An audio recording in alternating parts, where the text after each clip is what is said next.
এটা করা জায়েজ হবে না।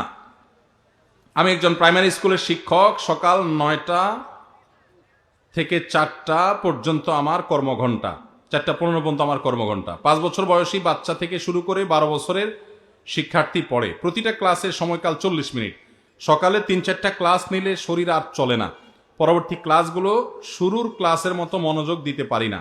তাতে কি আমার বেতনের টাকার কোনো প্রবলেম হবে? শত শত কোমলমতি শিক্ষার্থী সামলানো অনেক কষ্টকর হয়। ভাইরা আমার, আল্লাহ কোরআনে বলেছেন, লা ইউকাল্লিফুল্লাহু নাফসান ইল্লা উসআহা।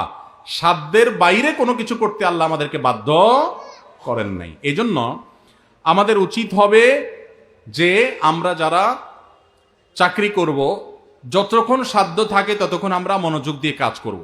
আমার এনার্জি আর কুলাচ্ছে না। আগে প্রথম আয়সা যেরকম করতে পারছি সকালের দিকে, দুপুরের পরে শরীরে এনার্জি একটু কমে যাবে, এটা স্বাভাবিক।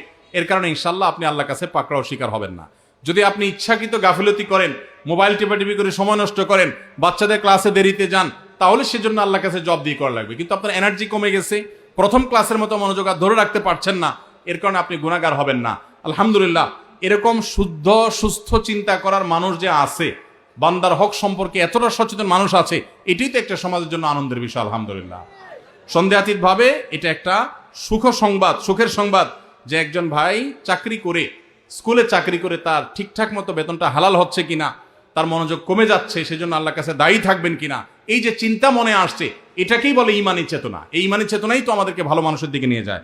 আল্লাহ আমাদের এই ভাইকে আরো বেশি ঈমান আমল বাড়ানোর তৌফিক দান করুন।